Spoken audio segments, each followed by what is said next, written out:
Olá pessoal, graça e paz, que Deus abençoe todos vocês. Eu sou João Paulo Fonseca, estou aqui para mais um review e hoje eu quero fazer um review muito legal de um livro que me ajudou muito a compreender alguns temas bem relevantes da teologia wesleyana. Temas atuais de teologia wesleyana.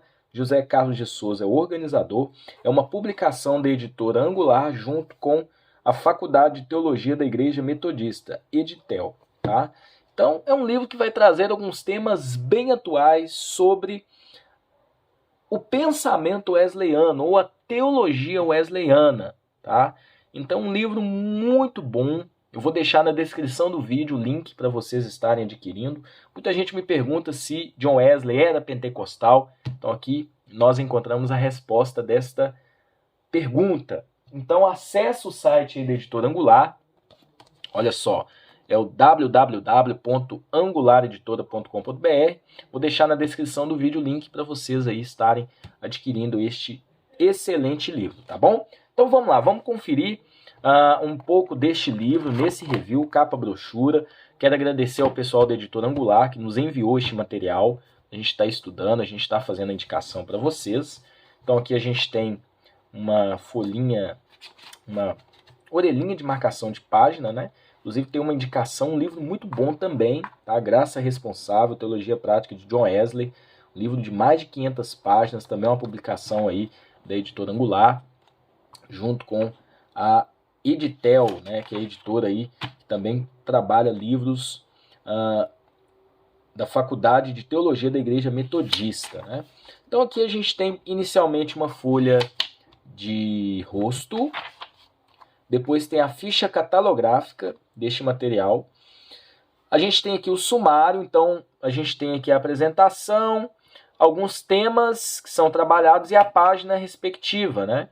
Então a gente tem, por exemplo, a apresentação, responsabilidade de vida, graça entre a ordem da salvação, né? Experiência de mundo em missão no mundo, o mundo da cultura com a nossa paróquia, Wesley versus Fletcher,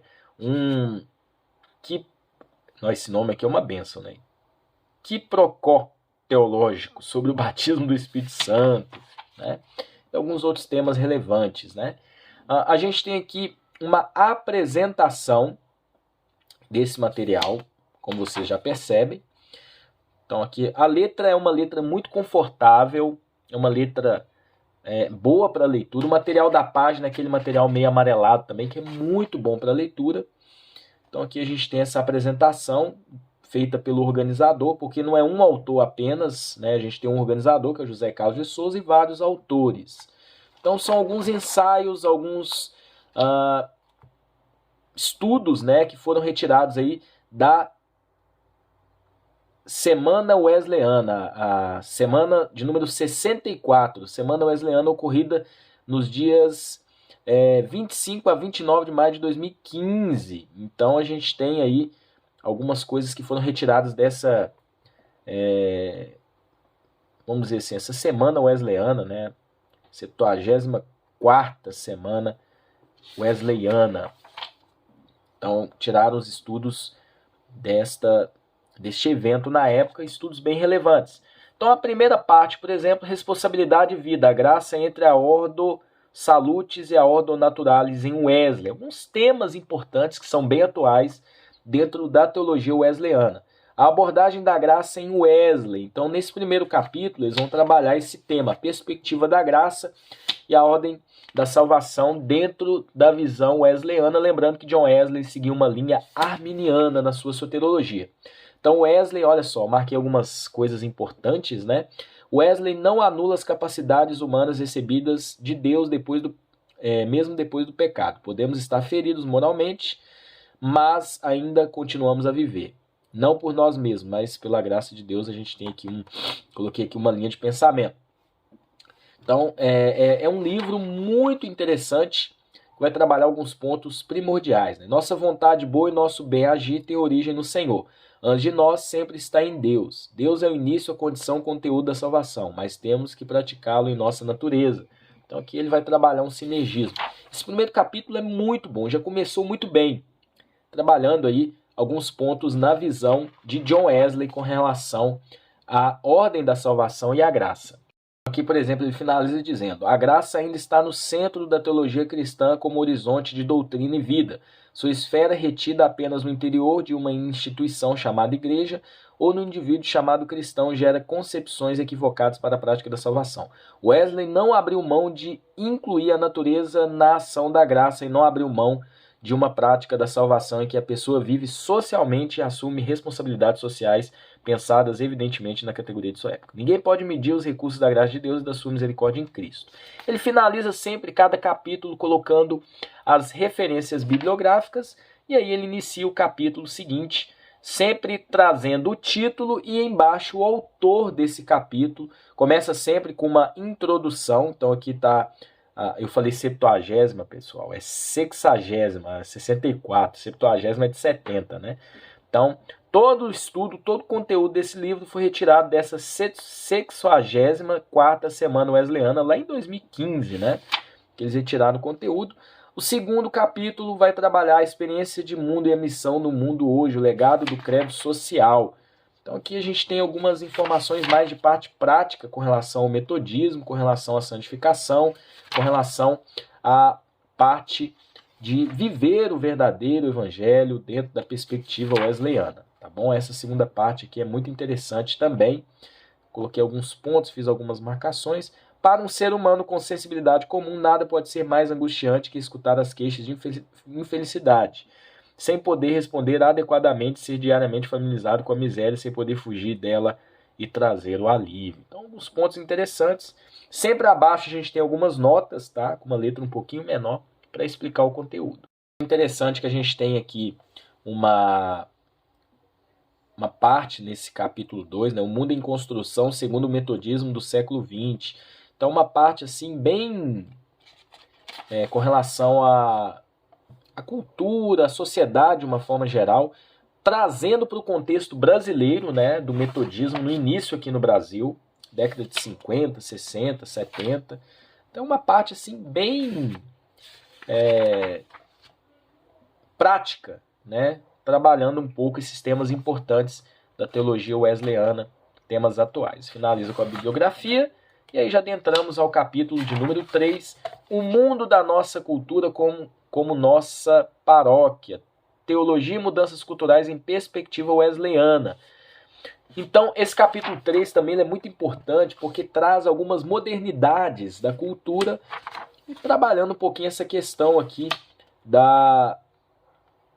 dessa mudança cultural e a perspectiva wesleyana com relação a isso, já que a igreja metodista, né, por exemplo, é uma igreja assim tradicional, né, uma igreja histórica. Então Wesley como teólogo da cultura, a gente tem aqui algumas informações com relação a isso, né, com relação à parte prática, como Wesley lidava com as pessoas, o seu comportamento, né, então é muito interessante essa parte também. Finaliza com um ponto importante. Wesley considerou o mundo e, portanto, a cultura como espaço onde Deus se manifesta, ou seja, a paróquia que deveria servir. Não postergou a esperança cristã para o horizonte longínquo, além da história. Ao revés, buscou discernir a salvação no tempo presente, reafirmando o processo de santificação e aperfeiçoamento contínuo, tanto do individual como do social, porém sem descartar a possibilidade de retrocesso e queda. Então a gente tem aqui a finalização desse capítulo. E agora o capítulo 4, que é um capítulo muito importante, é o Paulo Matos, né? Sempre abaixo a gente tem o autor. Ele vai trazer essa questão do batismo do Espírito Santo. Gente, esse capítulo é muito importante. Olha só. Para muitos, John Wesley é uma espécie de proto-pentecostal, isso é, um pentecostal antes do tempo. Frequentemente se ouvem afirmações querendo provar por A mais B que John Wesley foi um precursor do movimento pentecostal, o que pessoalmente considero uma injustiça teológica e histórica tanto para Wesley como para o movimento pentecostal. Essa parte, gente, é muito legal porque o autor desse capítulo vai fazer uma viagem histórica, tanto desde a época de John Wesley, passando por pessoas que vieram depois dele. Ele vai um pouquinho antes de John Wesley também, passa por John Wesley, pessoas que vieram depois dele, até o movimento pentecostal, lá da Rua Azusa, né? Então ele vai desenvolver ele vai trazer esse aparato histórico para estar trazendo para nós um entendimento que, de fato, John Wesley não era pentecostal, tá? Nem foi um proto-pentecostal, vamos dizer assim. Mas, de fato, John Wesley ele trouxe um pouco de influência, aí, vamos dizer assim, para esses movimentos que surgiram depois, tanto alguns movimentos de avivamento, né? Charles Finney, por exemplo, como também o movimento lá da Rua Azusa. Então ele traz aqui um estudo muito legal, como se desenvolveu isso, né? Gente, é um capítulo muito bacana, aprendi muita coisa, né? Como eram as igrejas na época, tinha igreja onde havia pessoas brancas, pessoas negras, né? A gente tinha mais ou menos isso. Então é um capítulo assim que eu achei muito legal. Nós temos alguns temas também muito interessantes, ele vai trabalhando o desenvolvimento, principalmente um desenvolvimento na doutrina de Wesley com relação à ação do Espírito Santo também, eu achei isso muito interessante. E aí nós entramos no capítulo 5, a nova cultura material, visual e ritualista metodista brasileira, expressão e interpretações, mais uma parte cultural, né, com relação a tanto a parte doutrinária como também cultural. Inclusive essa parte aqui da parte visual, né, tanto da igreja metodista, como também aqui da faculdade, né? E vai trabalhar alguns temas interessantes, né? Por exemplo, catedral metodista e altar, né? As metáforas novas como articulações da nova cultura material metodista, saindo um pouquinho daquilo que é o tradicional, né? Então isso é muito legal, muito interessante, né? Trabalhando um pouquinho. Olha, a igreja metodista optou nos seus cânones por uma linguagem cristocêntrica referente à Santa Ceia unicamente como ser do Senhor. Então vai trabalhando alguns temas bem atuais, né? Então é um livro bem interessante para você conhecer tudo isso. O capítulo 6 vai trabalhar as integrações culturais no campo religioso do Israel Norte. Então um estudo baseado aqui em 2 Reis 9 e 10. Não é um capítulo muito longo, olha só, um capítulo até curtinho. Né? E trabalha alguns temas, olha só, tem aqui um enxerto da passagem, tem aqui um estudo bem exegético, tem aqui no final algumas questões para estudos, né? Capítulo 7, John Wesley, o apóstolo Paulo, aproximações em torno do tema graça. Então aqui a Daniele, Lucy, Bósio, Frederico traz esse estudo, fazendo associação da visão de Paulo com relação à graça, né? E mostrando que John Wesley seguia uma linha parecida, né? Parecida não, uma linha idêntica, vamos dizer assim. Então aqui, por exemplo, a questão principal é a percepção humana, a qual, em decorrência do pecado, ficou como que ofuscada a impossibilidade de enxergar a graça, tendo assim destruído o seu relacionamento com Deus. Somente a graça de Deus cria o pressuposto para a resposta da fé. Sem ela, o ser humano nunca reataria seu relacionamento com ele, caminhando passos largos para a perdição eterna, pois sozinho não se alcança a graça, não por ter condições de fazê-lo, visto sua completa incapacidade. Então aqui eu trago a visão arminiana de Wesley com relação a isso. Tem uma análise de alguns sermões aqui de Wesley também, que ele vai trabalhar muito essa questão desse tema, né? E aí finaliza o capítulo. Graça preveniente, graça justificadora e graça santificadora. E aí nós vamos para o capítulo 8. O povo de Deus celebra a história da salvação, trabalhando um pouco a questão da liturgia no culto, né, da igreja metodista, porque toda liturgia aponta para trabalhar a história da salvação. Então eles dividem aqui os ciclos, né, o ciclo da Páscoa, né, a questão do tempo comum, Natal, tudo para trazer a história da salvação dentro da liturgia da igreja metodista. Então aqui a gente tem o capítulo 9, um sermão de abertura, né? Foi um sermão aí que eles trabalharam nessa semana lá, wesleyana. Então, o sermão de abertura e o sermão de encerramento. Então, eles trouxeram aqui também sermões bem interessantes, né? Com base em textos bíblicos. Este livro finaliza com os autores dos capítulos, né? E aí nós encerramos o conteúdo deste excelente livro, Teologias Atuais de Teologia Wesleyana. Aliás, Temas Atuais de Teologia Wesleyana. José Carlos de Souza, o organizador. Um material aí que a Editora Angular enviou pra gente. E com o maior prazer a gente apresenta aqui em nosso canal.